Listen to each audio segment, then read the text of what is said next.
Okay. All right. Talk slow because I'm taking notes. Okay. That's slow enough.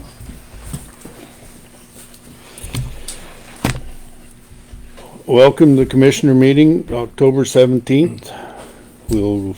I'll go around the room and introduce ourselves. I'm Dick Snellman with County Commissioner. Sam Carlson, County Commissioner. Brian Colesworthy, County Planner. Eric Hensinger, Staley Engineering. Ben Rhodes, Fire Warden. Joe Dell, Commissioner. Ellie Martinson, Choteau, Canta. And welcome to everyone. We have minutes from the October 3rd meeting. I would move to approve those minutes. I'll second it. It's been moved and seconded. All in favor? Aye. Motion passed. We have one road encroachment. It's for Cecil Goodman, and that's on 19th Road Northwest. Intersection of 6th and 19th. And it's a request for dust control that he wants to put down for his asthma and allergies. And it has to be a vegetable oil. The road foreman has signed it and looked at it. What would be your pleasure? I'd move to approve. I would second. It's been moved and seconded to approve the road encroachment for the vegetable oil. All in favor? Aye. Aye. Aye. Surplus vehicles. We've advertised, We're going to. yes, We're going to. We haven't yet. and that'll be for 2 or 3 weeks. So I would move to declare that 89 Crown Victoria and the 2001 Buick LeSabre as surplus. I would second that. Been moved and seconded to put the 2 vehicles, the 2 cars, on surplus. All in favor? Aye. Aye. Aye. Motion. What were they again? Was it 89 Crown Vic And and the 2001 Buick LeSabre, thank you. just driven to church by little old ladies on Sunday. For my husband. The little Buick LeSabre that he doesn't want to give up. The Buick LeSabre was the health department's, and it looks like it's in pretty good shape. The Crown Victoria would be, That was a police car. yeah, it was a police car, and then it was the old courtesy car that we had at the airport for years. Yeah, It's been stolen a couple times. yeah. They keep bringing it back, so it's obviously, yeah, pretty much.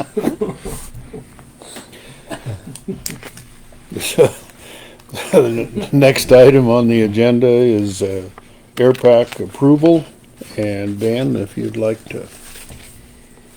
So we put out for bid for air packs. It's a line item that we got approved a couple years back, and so it's something for each department, and we just rotate it from department to department. This year, Fairfield's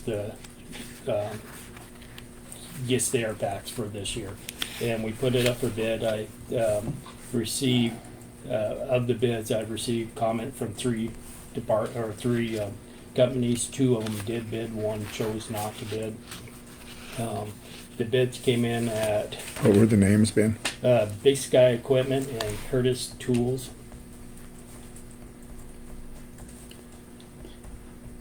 And how many are you gonna get? 6. 6. Okay. And then there's also a rescue unit and a cart. Oh yeah, all right. You There's explained that there's the other extra day. parts to this. And last year, Big Sky got the bid last year. This year, with going through everything, Curtis actually came in cheaper this year. than Oh, okay. Big Sky. And they're from where?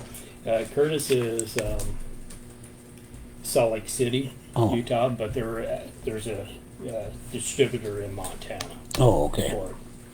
And And what were the numbers on those bids, Ben? so the bid from Big Sky came in at $60,214. And the bid from Curtis came in at $56,033.30. Okay. So it's a, if they were a little bit closer, we might have chose to go with Big Sky, but since the numbers are so far apart, we fee board signed off on the Curtis Tool bid. And the equipment matches. Yes, this is, and it's a exact match of what each department has right now. So Okay. And the fee board went with the Curtis bid? the fee board went with the Curtis bid. All right. This was for 6 air packs. Yeah, and I will give you a copy of this. An air cart, and then what was the other thing? Rescue. Rescue. Yeah, you rescue unit. Yeah, you bet.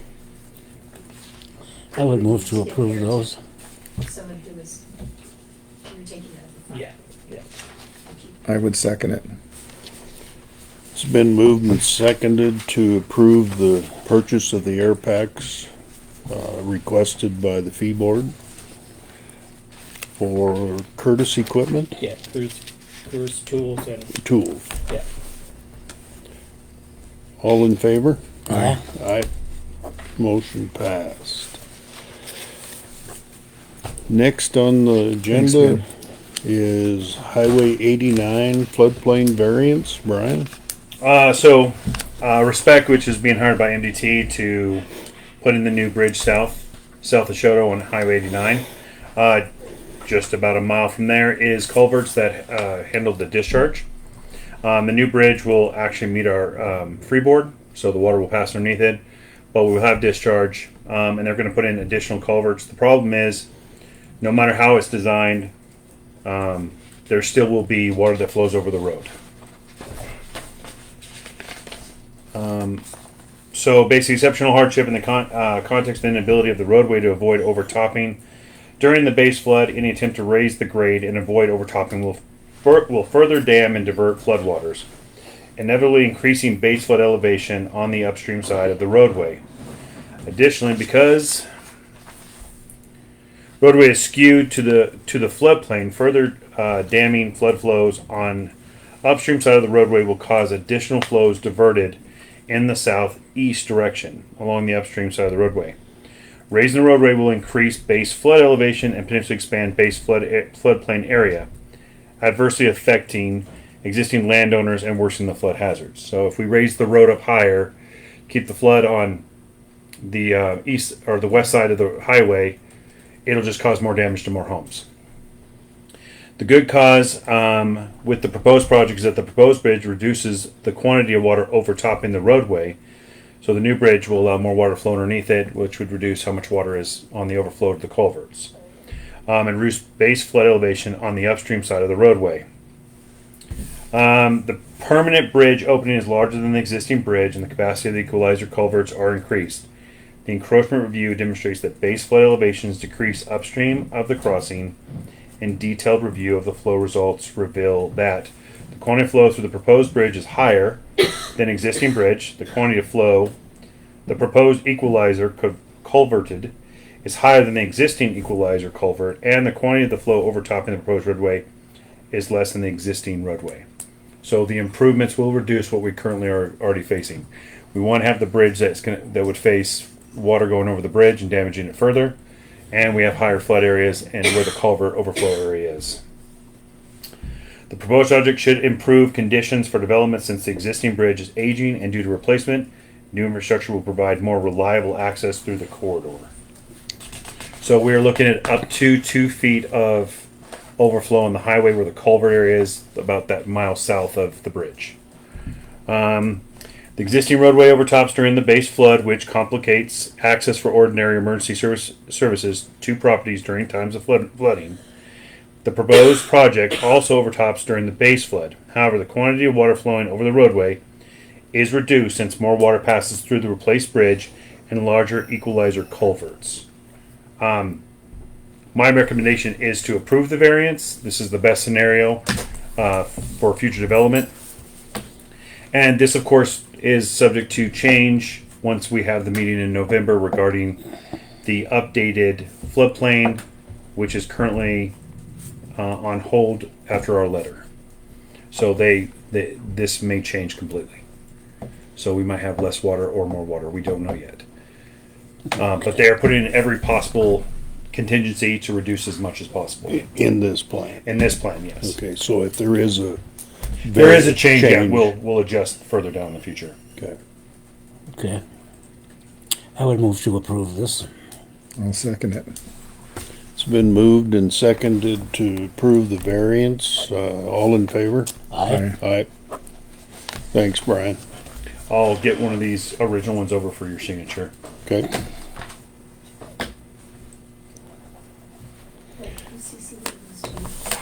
Okay, for you. And the key points went over are circled.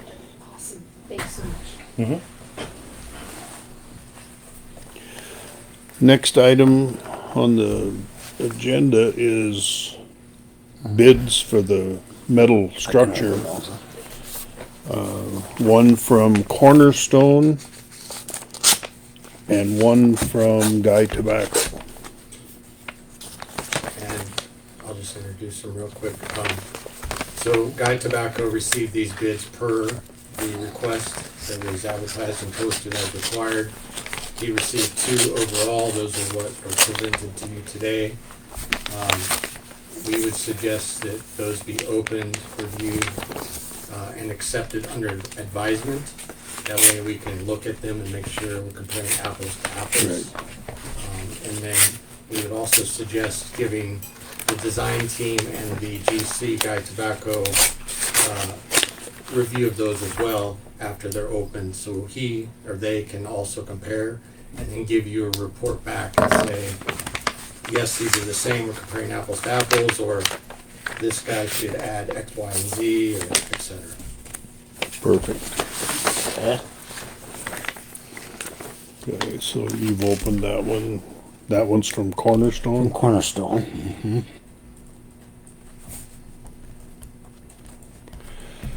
And what's the total? Well, let's see.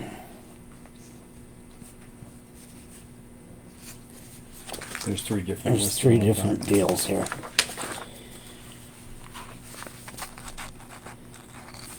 The base bid for the metal building system is $273,016.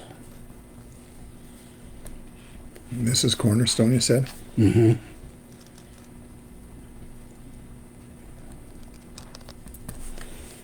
And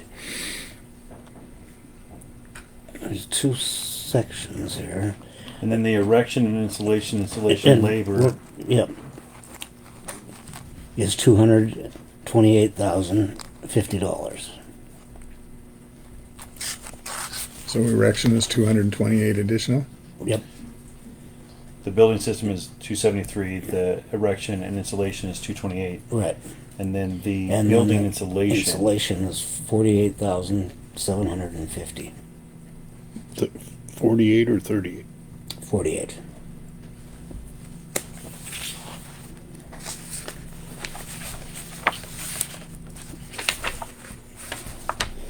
And that's Cornerstone, and they're based out of, What was the last number, Sam? The installation? 48 something? 48,750.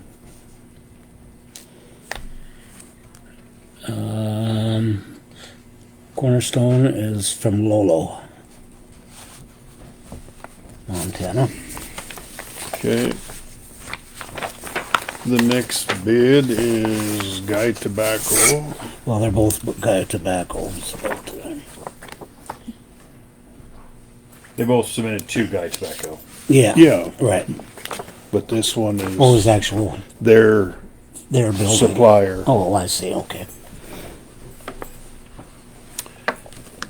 And it's a Butler building package. $354 $351.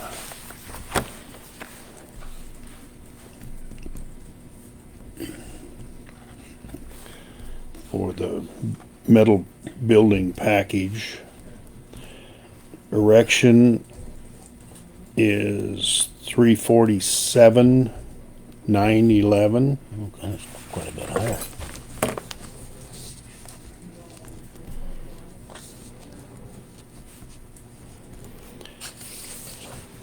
End wing section is $27,285.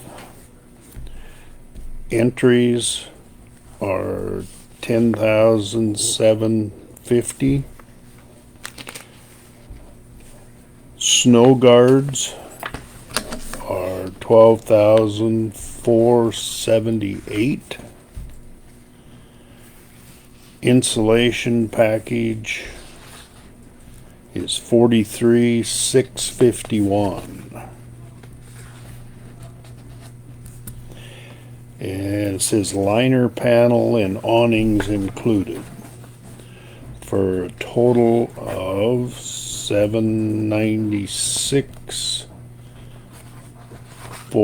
$796,426.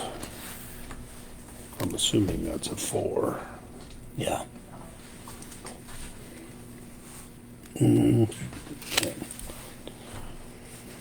Option if they can be removed.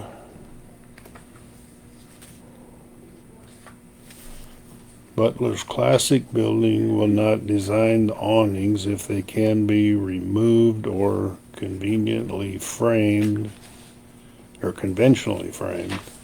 The Butler Metal Building package could be as low as $267.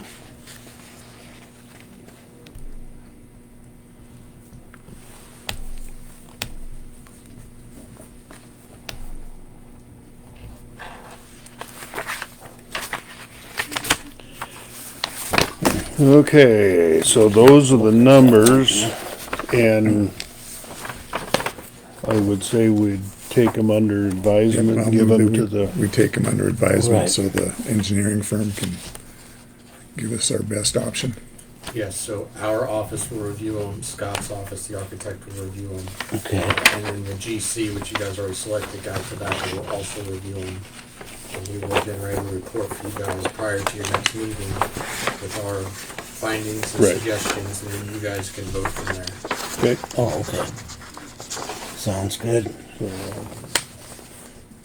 if you want to put it back in that envelope. Question, how long would it take for the apples to apples comparison? But like I Before we- said, we'll have a report to you guys before your next meeting. Okay. Yeah, Sorry, I didn't catch sounds that. good. Thank you. Okay. And have we gotten any update on Northwest Energy on, I checked with the M&E this morning, and they still have not received any word back from Northwest Energy this time. so about 2 weeks ago, there was a bunch of new painting going on again. Okay. New marks in between the poles. So, I know they called in the gas in okay. the alley there. Well, like a month and a half ago, they did it, and then it was just done, what, 2 weeks ago, right? About 2 weeks ago. Yeah, so they've been out multiple times and painted, and it looks like it was gas and electric both at the same time. Okay. Put some stakes in, but, okay. I just wonder if they told you, because we're like, we keep seeing them do something, but we haven't seen Right. poles or anything on the ground yet.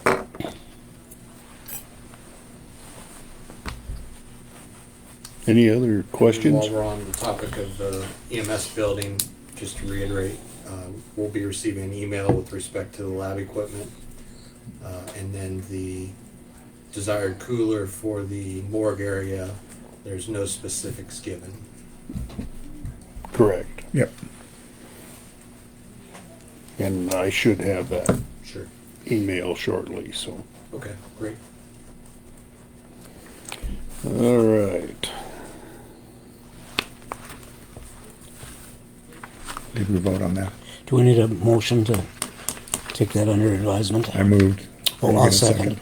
It's been moved and seconded to have the engineering firm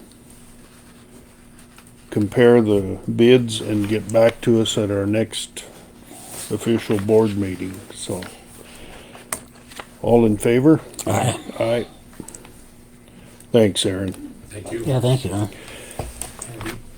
should I stick around to get hard copies, or will you guys scan those, or? I can go do it right now while you're. Want me to make Yeah, copies? you put them back in there, right, Sam? Yep. You put them back. Yeah. If you just make Aaron copies, that'd be great. Great, thank you. The next item on the agenda is the emergency Preparedness. management program grant. It's DES. It's a 50-50 match up to 60. Federal is 30 and our match is 30, so total of 60,000 for DES.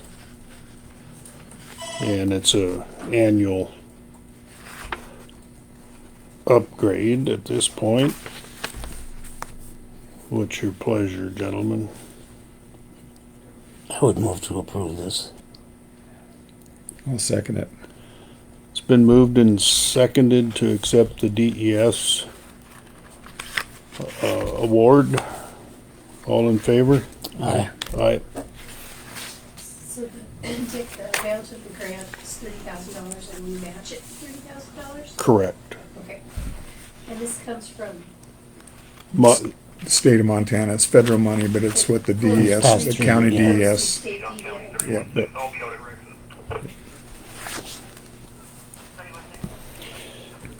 The next item on the agenda is a task order for the health department. It's the maternal and child health care task order. And write the total number down. It'll be on the last page. Sometimes. Yeah, sometimes it's in the Normally. middle. Sometimes it's on the third page. That could keep us on our toes. Or it's on the bottom of the back page. Check and see if you guys are actually reading it. Yeah.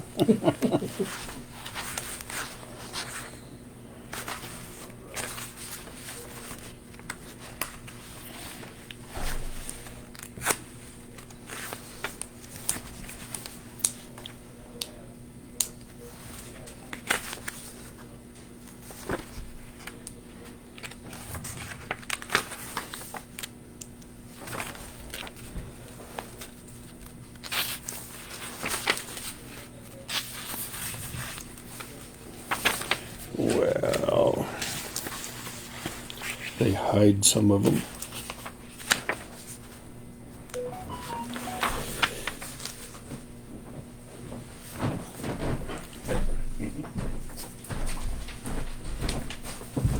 Thank you all.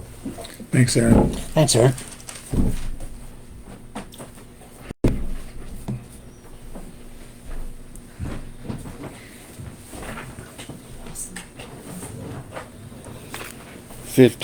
$58.52. $5,852 is the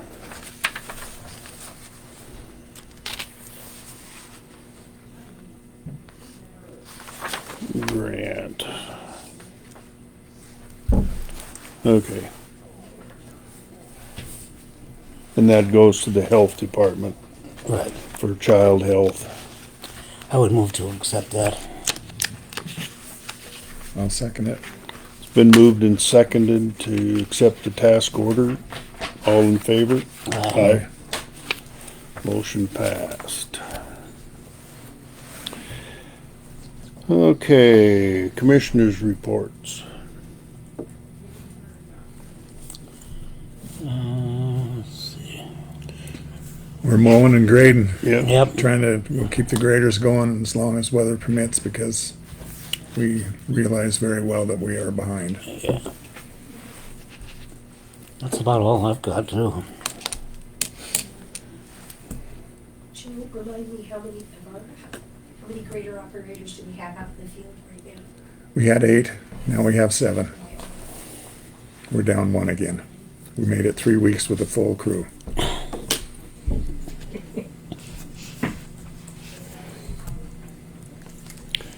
Public comment? I'm sorry I was late. We'll forgive you. I apologize. Public notice. Dot. Our next meeting will be November 7th at the courthouse. So thanks, everyone. And with that, we'll adjourn at 10:35. Okay. Did you limit your notes to one page, Joe?